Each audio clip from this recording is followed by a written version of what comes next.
No laviny fitsarana miady amin'ny fanjakana avokoa ireo fitoriana napetraky ny antoko tiako i Madagasikara sy ireo antoko politika hafa.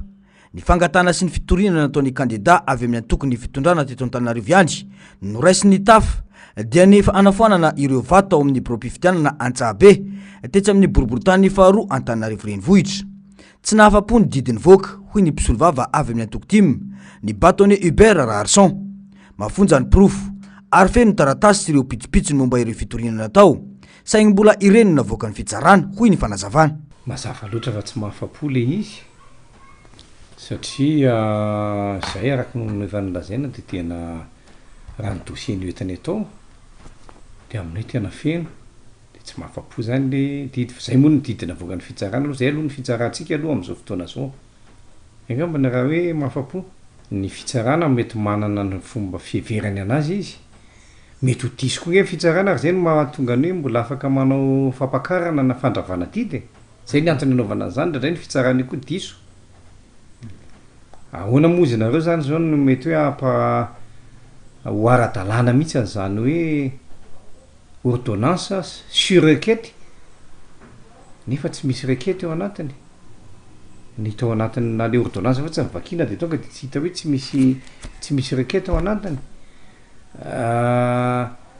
Lalàna miteny momba ny ordonnance hoe miapetraka ny anarana, fanampina anarana sy ny sisa manao soni le olona dia zavatra tonga dia ordonnance collective.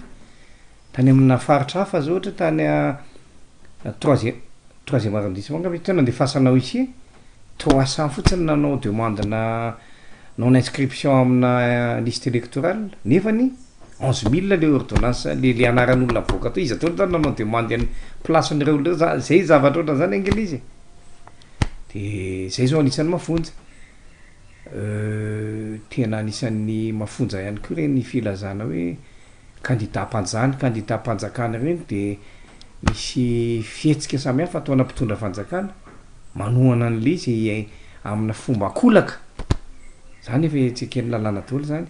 Mbola azo atao ny manao fitorinana ho fandravana didy raha ny voalazany lalàna raha toka mbola mahatoky ny fitsarana ny antoko ho iatrany ny fanamafisana. 12 andro aorian'ny fahazahoana antaratasy ireo voka-pitsarana no anaovana izany raha ny voalazany lalàna ho iatrany ny bâtonnier Hubert Raharson. So ihany fa mbola afaka manana atao hoe fomba anankiray zany ahafahana maninona moa zany ty ohatrany hoe mandravany le didy zany manoloana ny sampam-pitsarana anankiray eto amintsika zany eo amin'ny cour suprême dia ny conseil d'état zany. Fa io kosany aloha miankina amin'ny décision an'ny antoko tiako Madagasikara fa tsy za avocat fotsiny fa rehefa miteny ny mpanapa-kevitra ao amin'ny antoko tiako Madagasikara manao cassation tsika raha ohatra izy ka mbola mahatoka ny fitsarana mbola ao ambony ao zany dia mandray an'izay dia mety tsy mahatoky intsony izy dia za tsy dia eo zany no mijanona ny raharaha zany. 12 andro ao aorian'ny fampahafantarana ny didy an-tsoratra fampahafantarana an-tsoratra an'le didy fa tsy le mivakina androany fa fampahafantarana an-tsoratra 12 andro aorianan'izay zany afaka manao an'le fandravana didy.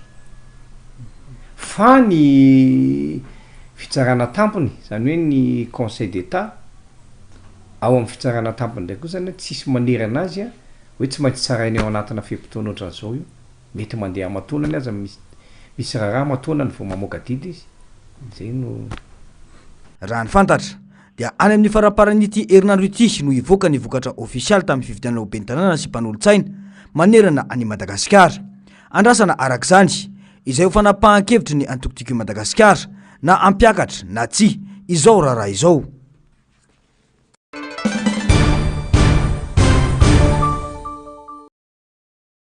No lavina ary tsy azony fitsarana miady amin'ny fanjakana no raisina avokoa ny fitoriana napetraka ny kandida antoko tiako i Madagasikara tao Antsirabe voalohany. Toerana fandatsaham-bato iray ihany no naverina amin'ny laony ny vokatra. Samy no lavina avokoa na ny fitoriana napetraka ny kandida avy amin'ny antoko ny fitondrana na ny fitoriana izay napetraka ny firaisankina ho an'Antsirabe voalohany. Nanamafy ny kandida natolotry ny firaisankina tao Antsirabe, Maître Ravaka fa tena tsy mahafa-po ny didiny voaka. Tsy afa-po mihitsy ny raha izay maître Rafaka sy ataoko hoe mitovy hevitra amiko avokoa ireo candidat rehetra miaraka amiko amin'ny listre ny firaisan-kina. Tsy nafa-po satria tena nisy ny tsy fahatombanana maromaro izay tena nivoaboasana na vohitra tao anatin'ny fangatahana izay nataontsika. Anisan'izany fotsiny ohatra ny fitoriana na atao hoe fangatahana fanafoanana bureau de vote anankiray izay nahitana candidat mihitsy isan'ny atao hoe membre mandrafitra n'izany hoe bureau électoral zany. Izany nefa dia tena voarara lalàna ary tsy azo atao mihitsy ary anisan'ny divana mihitsy hoe tokony anafoanana mihitsy ny voka-pifidianana izay nivoaka tao anatin'io bureau électoral io. Teo ihany koa misy ny levitry ny fokotany, levitry ny fokotany anankiray aperinasa izay tsy mitsanga-menatra mihitsy izy ary izy misy ny filohana bureau électoral anankiray amina bureau de vote anankiray. Aminay zany tena mahita mihitsy zahay hoe ahoana ny aiza ho aiza ny tena fampiarana ny lalàna eto amin'ity tansy repoblika ny Madagasikara ity. Mazava ny voalazany lalàna rehefa misy antonantony zavatra iray ka mety hiteraka atao hoe ataoko amin'ny terme teny frantsay ilay izy hoe misy atteinte amin'ny sincérité du scrutin, mety anohitohina an'izany hoe fahamarinana ny fifidianana izany dia azo atao ny mangataka fanafoanana izany. Miankina amin'ny fahazahoana ny firaketana an-tsoratra ireo didina voaka androany ireo no andraisana ny fanapahan-kevitra na ampiakatra na tsia ka hitakina ny fandravana didy ho an'ny candidat izay natolotry ny firaisan-kina tao Antsirabe. Saingy nisy ihany koa nefa ny didim-pitsarana ray zany navoaka ny fitsarana amina tota-taratasy manokana anankiray izay nangatahana recomptage des voix, famerenana fanisana ny isam-bato zany azy ny candidat laharana voalohany izay misy ny tenako sy ny listra rehetra miaraka amin'ny candidat mpanolontsaina sy ny candidat laharana faharoa atolotry ny vovonana Irmara. Ka nisy ny fandidiny fitsarana ny anitsina io voka-pifidianana io. Ahita zany hoe ny isam-bato azy laharana faharoa ao amin'ny laharana voalohany ary ny isam-bato azy laharana voalohany ho an'ny candidat laharana faharoa, zany hoe zavatra nitranga ny isam-bato nitranga tao anatin'ilay procès verbal izay sy niavy ny birao mandrafitra n'izany bureau électoral zany sy niavy ireo délégué zany no nahitsy ny tribunal administratif. Nangataka recomptage moa nrotonta ka ho hitantsika eo ny venty ny didim-pitsarana hoe tena nanatanteraka n'izay fanisana recomptage izay tokoa ve n'ilay fitsarana sa nionina fotsiny amin'ilay hoe ampifamadihana fotsiny amin'izao. Mbola tsy fantatritsika fa mbola tsy vonona moa hatreto ny didim-pitsarana zany manazava izay antonantony didy nanitsina izay isam-bato azy ny candidat laharana voalohany sy laharana faharoa izay. Tsara moa ny manamarika fa vato iray no elanelana teo amin'ny candidat natolotry ny fanjakana sy ny candidat natolotry ny firaisan-kina tao Antsirabe voalohany. Betsaka ny tsy fanaran-dalana ny tranga ka natonga ny fitoriana teny amin'ny tribunal misana ny ady atao amin'ny fanjakana, saingy izao ny lavy ny fitsarana izao avokoa.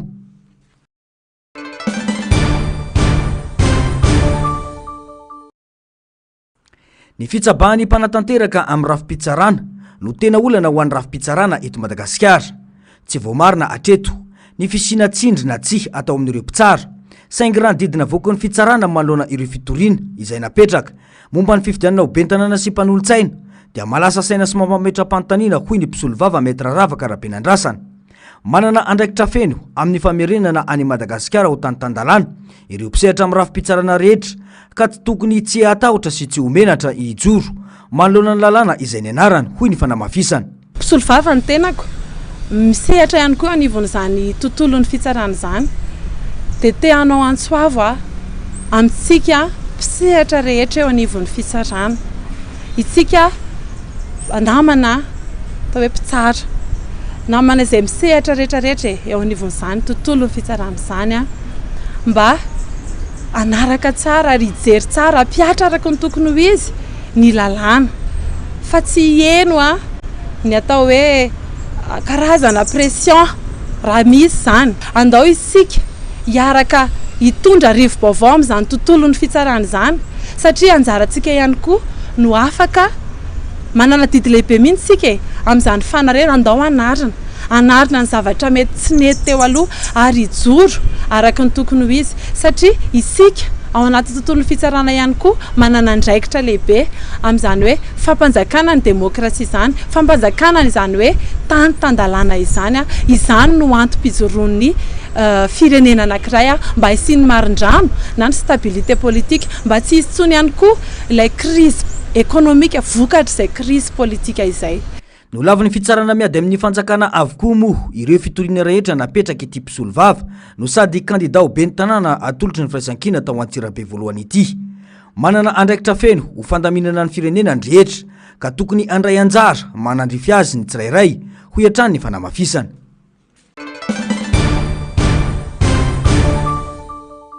Nivoaka tamin'ny fahanginany rehefa tsy re elaela ny Colonel Charles Andrianasoavina tao amin'ny tambajotra serasera no nizarany vaovao. Nilazany fa nisy fivoriana nataon'ireo lohandohan'ny mpisorona eo anivon'ny fitondrana sy ny mpitandron'ny filaminana ny 1 Janoary lasa teo.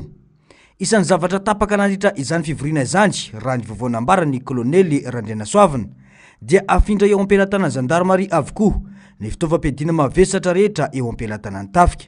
Afindra makany amin'ny gendarmerie daholo ny arma lourde ny Tafika. Inona zany ny antony? Inona zany ny antony amindranan'izay arma lourde zay? Misy fanahina ho an'ny zana-bahoaka ve? Tsoroko eto fa zahay amin'ny Tafika ho de zana-bahoaka. Ary zahay de nitezana hoe avy amin'ny vahoaka ary tsy maintsy verina any amin'ny vahoaka. Eto de mamala ny Andriamatoa Général Misotro Ronono, Richard Valman na Richard Bombe. Zana-bahoaka zahay zana-bahoaka. Ka mahagagana mihitsy ny teneninao hoe vahoaka tsy maresy miaramila, zahay nefa zana-bahoaka. Tsy marina ny vaovao nambara fa afindra toerana ireo fitaovam-piadiana mavesatra hoy kosa ny ministry ny Foroalinda raha niona tamin'ny mpanao gazety izao ariva izao.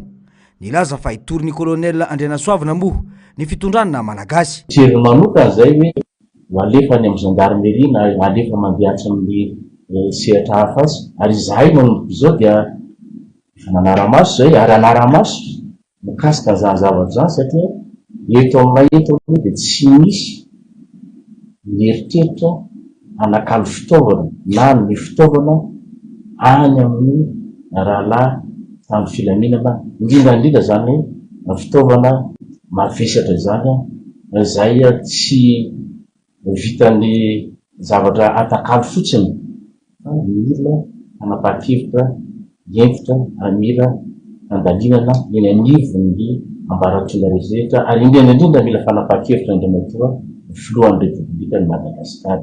Etsy andanin'izany araka ny lasoratra navoaka ny gazety Africa Intelligence androany dia nisy baiko midina nivoaka ny 1 Janoary lasa teo manome baiko ny komandiny brigady, ny komandin'ireo bataillon sy ny lehibe ny mpitarika fa mijanona andakazerina avokoa ny Tafika Antanety ary tsy maintsy manao fanamiana entimiady.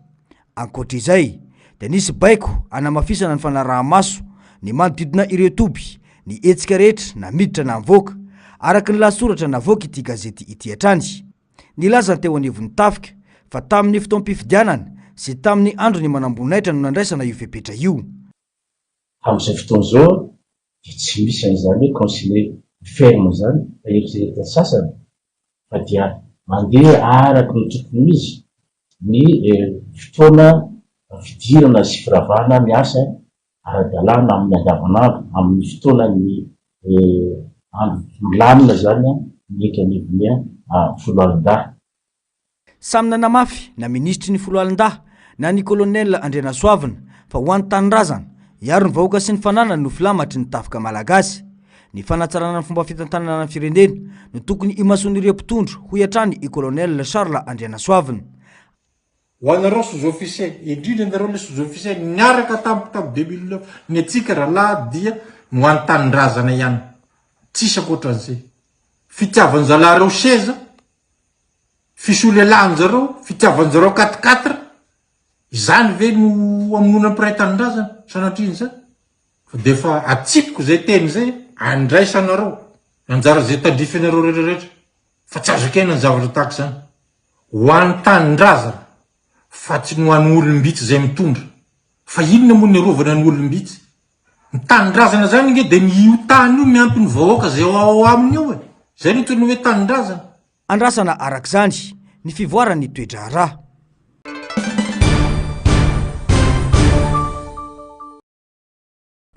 misy ray aman-dreny roa samy manana ny fomba fisainany sy fiainany eto amin'ny firenena.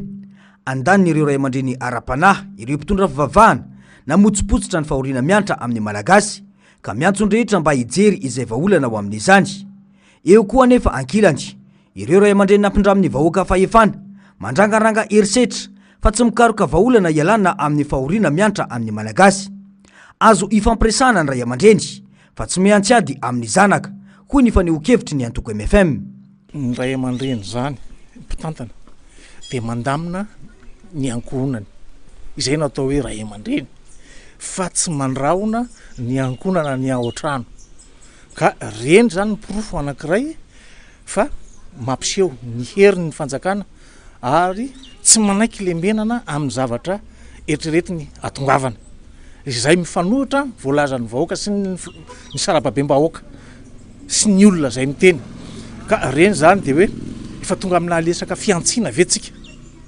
Ary ny ray aman-dreny koa de tokony manaiky ny fampiresahana fa tsy mifandrahona eto amin'ny firenena ity. Tsy olona roa na telo no hibaiko ny fanjakana iray manontolo fa ny vahoaka malagasy. Ny olom-pirenena malagasy no mahita na mbola mendrika ny hitondra azy na tsy ireo nampindramin'ny fahefana amin'ny tantanàna firenena ankehitriny. Ny malagasy ihany no manapa-kevitra na hofaranany na tsy ny fitondran'ireo olona nampindraminy fahefana. Diso hevitra arak'izany ny pomba ny fitondrana sasany milaza sy maneho fa nitafika ny tompon'ny teny farany eto amin'ny firenena ka hobaikona mba andrarany vahoaka tsy anala ny fahefana nampindraminy ilay mpitondra. Ary ny tantara tsy fanadino rehefa fifidianana ohatr' zao efa mampolo taona maro zany tamin'ny 72 na nahazo ny 7 ary ny filotsiranana tamin'izany fotoana zany lasa ihany. Ohatr'izay ihany koa tamin'ny 270 lasa ihany. Tonga indray tia ho hitantsika eo de manao ny arofanina moa ny fanjakana amin'izao fotoana zao hoe tsy ilaina ny fanakorontanana, tsy ilaina an'izao. Aleo ny olona hiteny ny tsy fetezany raharam-pirenena misy eto fa tsy kobokobonina ohatran'izany.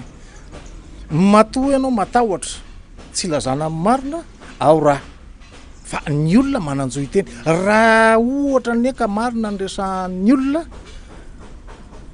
de tokony anaiky ianao, fa raha ohatra tsy marina ny resahan'ny olona de ianao mandinika an'izay zavatra resahana zay hoe tsy marina zany.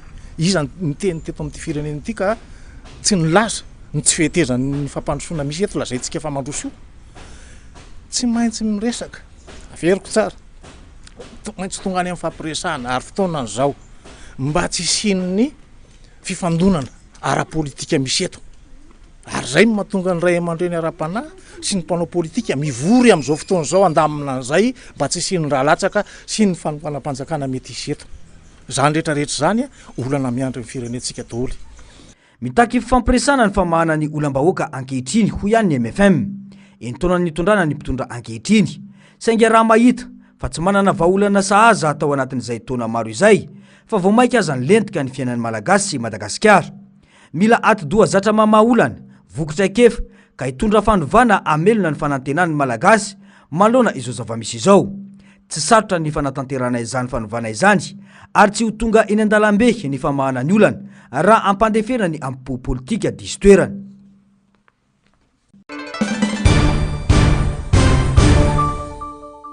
Tokony tsy olon'olona intsony ny mpitondra fanjakana na koa anao teny miantso vahoaka satria efa iarahany-rehetra miaina ny fahoriana sy ny fahantrana lalina eto amin'ny firenena ankehitriny hoy ny Antoko Maheva. Mitaky fampidiniana ny zava-misy ary tsy ho voafehy ny fipoahana mety hitranga raha toka ny vahoaka no tapa-kevitra amin'izao. Tsy ny mpanao politika no mety hitarika ny korontaneto fa ny vahoaka no ho tapa-kevitra amin'izany ka tokony samy ampandefitra ny ambopo ireo mpisaitra politika rehetra mba tsy hidirana intsony ao anatin'ny krizy hoy ihany ny filohan'ny nasionaly ny Antoko Maheva. Le toe-java-misy eto amin'ny firenena mihitsy neneny tsy mandeha matombo maneho hevitra ny olona fa raha mandeha ny eto amin'ny firenena tsy misy olona mivizana andany andany fotoana ity am'izany. Ohatra ny parti politika Maheva tsy miteny mihitsy any fa matoa efa miteny efa androarika amin'ny ranombary ka tsy izay tsony ilay fomba fanao hoe fehezina zany hoe mizoena indray zany ny rehetrarehetra ary tadidio fa izany fomba pratika politika tsy fahafahana miteny izany Nampisy korotana foana indrindra atao aorianareny fifidianana fanesisesy teto amin'ny firenena tantara izany fa tsy misy zavatra foronina to ka izay zavatra zay no tokony lesona ho tsoan'ny mpitondra fanjakana ary tadidio ty averiko ny mpandeha fantatry président tsara mihitsy fa ny aina manjery any mikatona nampisy korotana tamin'ny 2009 engany mba tsy hiverina am'izany fa mba miaino ianao monsieur le président miaino ianao ny mpanao politika miaino ianao ny vahoaka malagasy. Mila miratra ny maso indrindra fa ho an'ny mpitondra fanjakana satria ny syndikalista no efa manomboka mijoro ary mampiantso mpanao politika ankehitriny ho sarotra ny fandidinan'ny toe-draharaha namora miziriziry amin'ny tsy fampidiniana andatapatra boribory ny mpitondra fanjakana ho hiatrany ity mpanao politika ity. Fa itsika mpanao politika be dia tsy menatra ankehitriny fa ny syndicat ndray no mampivory atsika. C'est le monde à l'envers. Efa mifototra mihitsy zany hoe vadika enveloppe. Aiza mbola nisy ny syndicaliste mampiantso ny mpanao politika. Tokony menatra sika tokony. Ary eo mampanontany tena. Atraiza ny fahefan'ireo syndicaliste, ny herin'ireo syndicaliste ampivory izany dia haka ny tsaokevitra na ny fehi-kevitra dia hanatanterahana izany. Fa fampianarana natao syndicaliste ho antsika rehetrarehetra mpanao politika. Ka oga mba ho tonga saina tompoko amin'izany fampianarana ataon'ny syndicaliste zany makasitraka ny syndicaliste. Raha ny fantatra moa dia anao fivoriana mikatotrano ireo filohan'ny antoko politika maromaro eto Madagasikara ny zoma izao. Tahaka izany ihany koa ireo syndicaliste izay nampiantso ireo mpisehatra politika mba hiaraka ikondo ama izao krizy lalina mahazo ny firenena izao. Ny alatsinainy nanomboka tamin'ny 7 alina no tapaka ny herinaratra teny Nanisana. Omaly atoandro kosa ny teny Ampasapito na dia nanambara ny ampiato ny fahatapahan-jiro ny ifandimby aza ny Jirama ny maraina.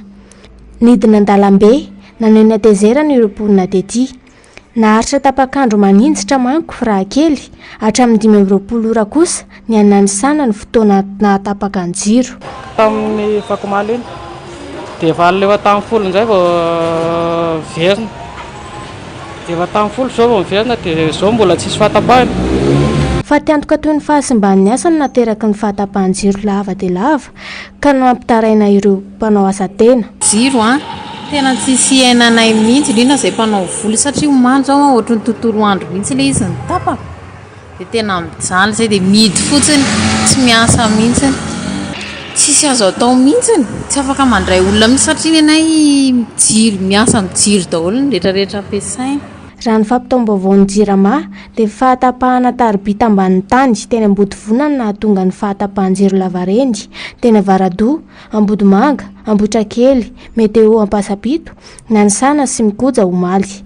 Rehefa nidina an-dalambe ireo mponina teny an-toerana alina ka nandoro kodiarana ny tsioka kirioka ny bahana ny arabe naneo ny atezerana dia niverina ihany ny jiro ka tokony ho tamin'ny 10 ora alina raha ny vaovao.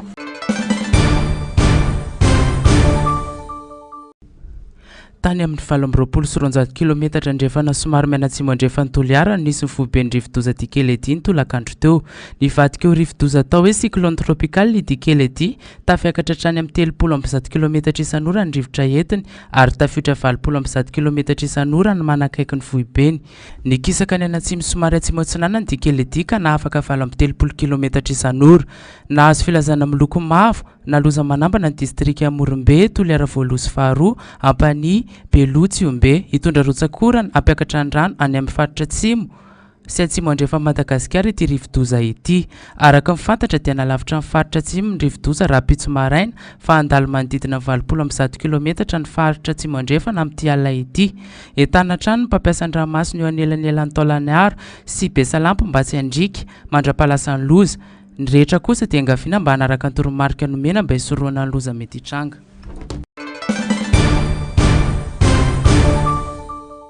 Vao miandony fotoam-pahavaratra mbola miaodiaody manodidina Madagasikara raha teo ity Dikely ety. Nahazo famitandrimana amin'ny loko mavo noho ny fahabetsahan'ny rotsakorana amin'ny faritra sasany eto amin'ny nosy toa ny Orombe, Matsatra Ambony, Atsimo Atsinanana, Fitovonany. Noho ireo rotsakorana be loatra ahina ny tondra-drano. Eo koa ny Amandona sy ny fiandronan'ny rano maloto ety Seroa izay miteraka aretina toy ny areti-kibo sy ny areti-pivalanana raha tsy misy fitandremana. Rehefa tonga moa ny cyclone dia miakatra ny rano mifaritra sasatsasany ny aretina mety mitranga amin'izany zany ny areti-kibo. Farana zany tsika mba tsy voazy areti-kibo zay ampangotraka ny rano rehetra zay sotroina. Ny sakafo izay hohanina manta dia sasana tsara amin'ny rano avy nampangotrahana iny ary sakafo hanina masaka dia tokony ho masaka tsara daholo vao hohanina. Dia mampatsiaro fotsiny tsika tsy tokony hohanina ny sakafo lany daty, sakafo efa simba zany ohatra hoe maniry bobongolo ohatra na efa masiso na efa lo na mibotsina ny boîte fitoerana na ravesina. Ny tanana koa tokony sasana tsara amin'ny rano sy savony rehefa mikarakara sakafo rehefa hisakafo rehefa avy any amin'ny fivoahana. Andrasana tri zany mitranga ny areti-pivalanana ohatra dia izahana foana ny omena rano le tsy salama, rano zay betsaka arak'izay zakany atao tsikelikely fa sao dia mandondra izy raha misesika be manolo ny rano very. Tsy ny areti-kibo ihany anefa no ateraky ny rotsakorana fa eo ihany koa ny areti-koditra vokatry ny tondra-drano misy amin'ireo faritra sasany. Ny akoatran'ny izay koa aretina mety mitranga koa indraindray ny areti-koditra satria le indrindra fa raha milon-drano le faritra ohatra dia misy mikroba reny rano reny dia mety eo koa ny areti-koditra. Dia tanina foana koa zany isaika matetika andro matetika amin'ny rano sy ny savony mazava ho azy mba hisorohana an'izay areti-koditra mety mitranga izay. Ankoatra ny areti-kibo sy ny areti-pivalanana dia mila manamafy ny fitandremana koa ny tsirairay manoloana ny amandona izay mety hampihetsika ny areti-tratra. Ahina koa ny tazomoka noho ireo rano miandrona sy ny firoboroboan'ireo zavamaniry izay honenany. Eo amin'ny vaovao ara-panatanjahantena, voafidy ho filoha tantana fondrina afrikana ho an'ny taranja judo na ny Union africaine de judo sy tendran-drena solonyaiko omaly talata 14 janoary nanaovana fifidianana tany Casablanca Maroc. Efa nitarika ity vondrina ity ny tenany ny taona 2024 faharoa izany izao ny fitantanany vondrina. Tao Casablanca Maroc nanatanterahana ny fivorian'ireo vondrina ka nifidianana izay filoha mandritry ny efa taona manaraka indray. Nofidiny andro ihany koa ireo mpiara-miasa aminy anisan'izany Chadrik Malouki, Estonie Pridjan ary Shafik El Ketani. Na hemitra amin'ny volana aogositra 2024 ny fiadinan'ny tompon-dakan'ny Afrika amin'ny taranja baolina kitra na ny sanina 2024 izay tokony ho tanterahana ny voaloha hatramin'ny 17 ny volana febroary avy izao raha ny tety andro teo alohan'ny kasaina natanterahana azy. Voalaza ho antony nanemorana azy ny fotoana tsy fahatomombana fotodrafitrasa any amin'ireo firenena indray ny sanina raha nambaran'ny Confédération africaine momba amin'ny baolina kitra. Kenya no tena ahitana tsy fahatomombanana raha toka efa lamina ny any Tanzania sy Uganda raha ny vaovao hatrany. Ankoatr'izay nanambara ny mpanasatra baolina kitra malagasy coach Romuald Rakotondrabe fa ilaina dia ilaina amin'ny fampandrosoana ny lalao baolina kitra ny sanina ahafahan'ny ekipa pirenena mampiseho ny lentan'ny kitra malagasy ny fandraisany anjara amin'ity lalao ity. Izay ahafahana ihany koa misarika ireo kluba vahiny raha ny fanazavana hatrany. Raha ny fantatra dia iray amin'ireo ekipa ao amin'ny pote B no ifanandrina amin'ny Madagasikara dia Mauritanie, Guinée, Soudan, Angola. Raha ny tombana dia mety iray vondrina amin'ny Madagasikara, Sénégal, Nigeria, République démocratique en Congo ary Angola. Walzombo no amohan'ny CAF amin'ny fomba ofisialy ireo vondrina isa-tokony araka ny atsapaka natao. Tsara marihana fa amin'ny fanomanana tanteraka amin'ny fandraisana anjara amin'ny sanina 2024 ny ekipa pirenena malagasy amin'izao fotoana izao. Ratsehivina ny taona 2026 no nahazoany Nosy Maurice ny fahaleovantenany. Rehefa izany dia nomeny Grande-Bretagne ho an'ny Prime Ministre Mauritiana ny fahefana amin'ny Maurice ireo nosy rehetra mifamatotra aminy manodidina azy ankoatra ny vondronosy Chagos.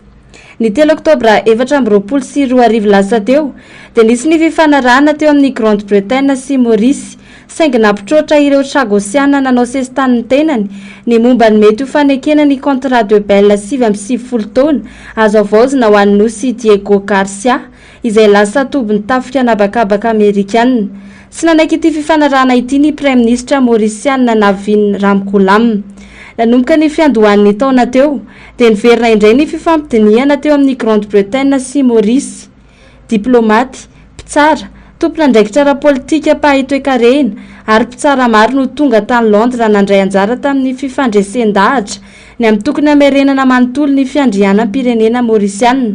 Ao anatin'izany ny famerenana ny Maurice ireo nosy kely rehetra toy ny vondronosy Chagos sy Diego Garcia na dia ho sarotra aza ny fifampidiniana eo amin'ny Amerikanina. Ifarana hatreo zany ny 20 taona ny bidon'ny Grande-Bretagne ny nosy Chagos.